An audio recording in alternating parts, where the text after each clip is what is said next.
So here we are, we made it into the heart of what is the developing world here in Far East Asia. We're in a city called Iloilo, staying in a place called Casa Marta. Now we stayed here years ago, back in 2017, while I was writing the Bitcoin multiplier method, which obviously if you've been following this channel for a while, you've probably heard of that. You can download that on a link from our website, read that. I wrote it in a plane journey traveling from here back up to Manila, and it really just goes over how I managed to turn $500 into over $10,000 during a 3-month stay here in the Philippines. That's right, so that's where we've come to, basically because my wife is a Filipina, so it's just very, very easy with immigration. In fact, both my kids are also legal Filipinos as well. It's only me that actually needs a visa to be staying here, but that visa is pretty easy to get if you are married.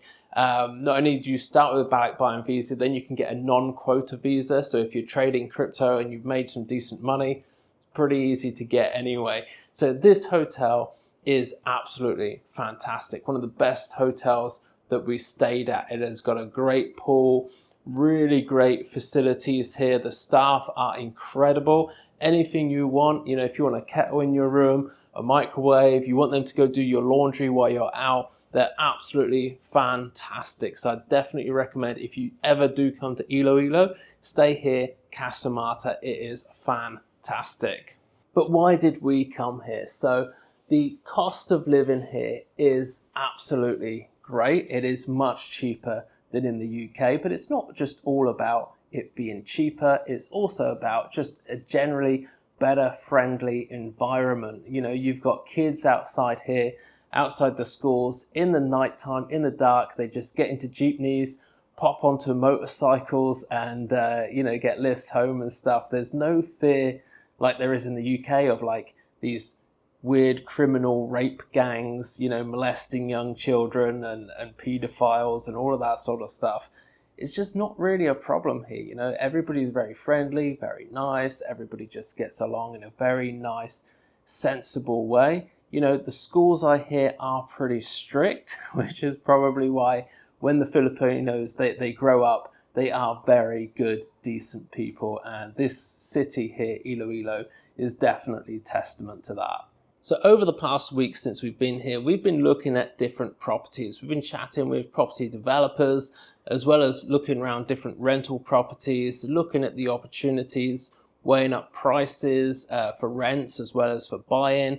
And we're probably going to be renting for a while, that's for sure. And I'll go over in the next video just where we're renting and how much that costs, what the numbers are if you were looking to come to the Philippines yourself. And also maybe going over some of the deals of different places that we're looking to buy as well. Now, when it comes to just general cost of living, eating out, you can see here that we went out for the night. This cost £14 for a meal for a family of 4. In the UK, you know, if you go to whether it's like Nando's or maybe Wagamama, somewhere like that, you're probably looking between sort of £60 to £80 per meal when you're eating out. Here, £14, including drinks. And then again here in a Japanese bar, in the restaurant, we had a meal which was again £14, including drinks. And this is something which is very common, it seems. So you're going to pay about £10 to £15 for a family of 4 every time you eat out. Some good news is, if you're coming from the UK and you're partial to a McVitie's chocolate digestive, you can find them here in the Philippines. You just go to any of the big malls, you're going to find them here, but you will pay a lot of money. So forget what I just said about things being ridiculously cheap. If you want important specialized type products like this flown in from the UK, you're going to pay a lot. So this is the price in Filipino pesos, which then works out to be about £2.99 per pack in pounds. So £2.99 for a very small packet of biscuits. Not very good value for money for sure. So I think we'll be giving those a miss, which is going to be great for the waistline. Also, one of the main reasons why we wanted to come here to the Philippines was for our kids, because there are just jobs everywhere here. So you see lots of the young people walking around in their sort of uniforms, if they're nurses or maybe sort of naval people looking for jobs as like sea ship captains and whatever it is. There's just so many jobs here in the Philippines. And of course, Filipinos, they just travel all over the world, America, Canada, Australia, absolutely everywhere, because they have a very good education system here and you can be employed anywhere. And these guys work really, really hard. And as I said earlier, the school system's pretty strict and they grow up to be really great, decent people. And as for jobs, even if you don't get the best marks, you can get yourself a job in the local shopping mall.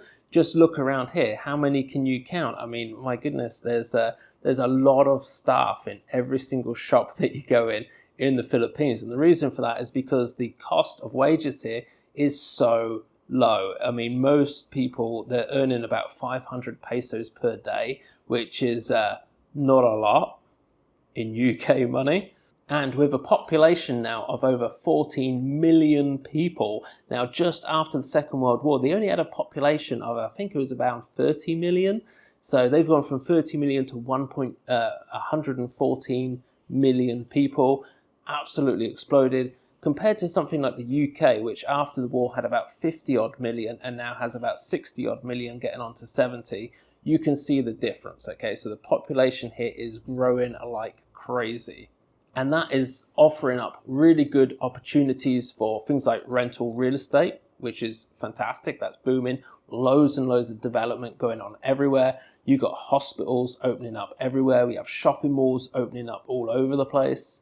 There's construction jobs like you've never seen before. I mean, all the jobs you can imagine, because this is such a vibrant, growing economy. There's just such a vibe to the place as it's all developing, all growing all the time, compared to the UK, which is dead. Let's face it, you know, if you've been living in the UK for a while, you know that the economy is pretty much completely kaput. So if you're looking to start a business in the Philippines, then you'll find that employing staff is really, really easy. You don't have all the regulations and legal responsibilities like you do in the UK. You don't have sky-high minimum wage. You don't have the risk of taking on a young girl and then having to pay her out maternity payments for the next 9 months plus. Also, when it comes to like national insurance contributions and all that, which have been going up, and then you've got to pay into the Nest pension scheme whenever you get an employee, and then obviously all the PAYE stuff as well that you have to pay out. Here is totally different. You can just pay somebody, say 500 pesos per day, just pay them cash at the end of each day or at the end of each week. It really doesn't matter. That just means it's so much easier to start and run and grow a small business here in the Philippines. And then probably in the future, once you're up and running, you can then sell your products and services over in the UK and America and everywhere else, which of course, if you tried to do the same thing in the UK, if you wanted to hire, say, sort of 20, 30, maybe 50 staff very, very quickly to grow your business, then you're going to struggle in the UK because it's going to cost you an absolute fortune. And then what about trading Bitcoin? What about capital gains tax and all that sort of stuff? Well, you see, there is tax in the Philippines and it's pretty high. So if you do want to trade crypto here, you don't have to worry about the banks and the over-regulation and that, like in the UK where they're stopping payments going out and you know you can't actually buy Bitcoin even from an FCA regulated exchange or some sort of off-ramp app on your phone, and then the bank won't actually send through the money even though they are FCA regulated. It's super annoying. Here in the Philippines, no problem at all. And another thing now, because you're from the UK and you're not living in the UK, so with the 180-day rule, you're not going to be paying taxes back home in the UK because you're living full-time in the Philippines. So that means that you're taxed, your personal taxes in the Philippines, not the UK, because of double taxation laws. In the Philippines, you're only going to be taxed on income that is produced in the Philippines. Now, if you've made money and done some transactions outside the Philippines on the blockchain, maybe paid that into your British bank account, then you're not going to pay taxes in the Philippines on money that you've put into your British bank account, okay?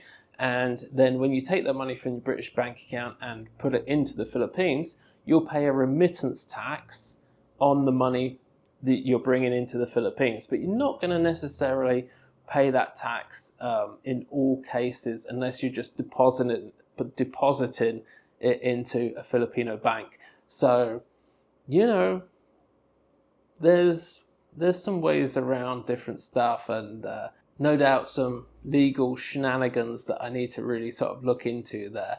But personally, I think the best way to do it is going to be to set up an offshore business, because you can't set up a business in the Philippines. It has to be 60% owned by a Filipino. And that's true with any company here in the Philippines. Even if you're like McDonald's or something, it has to be 60% owned by a Filipino and 40% owned by a foreign investor. So that's exactly the same as well. Real estate, you can't own real estate. You can only own up to 40%, and then the other 60% owned by a Filipino. So no problem for me being married.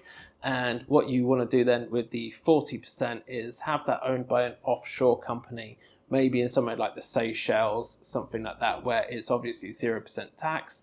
And since you can't set up a company here in the Philippines anyway, then why not set it up elsewhere and enjoy the tax-free 0% capital gains and all the rest of it, right? It kind of makes sense. So you move out here to the Philippines, you get to enjoy some great tax savings and also a much better quality of life. You get to enjoy all the sunshine and the swimming pools and just a much better time for you and your family, better schools, better future prospects, better education. Just so many great reasons to come to somewhere like the Philippines. But there's also Bali, there's Thailand, there's Singapore. There's so many options out here in the Far East. I would definitely recommend it. So that's it for now, and I'll see you again in the next video.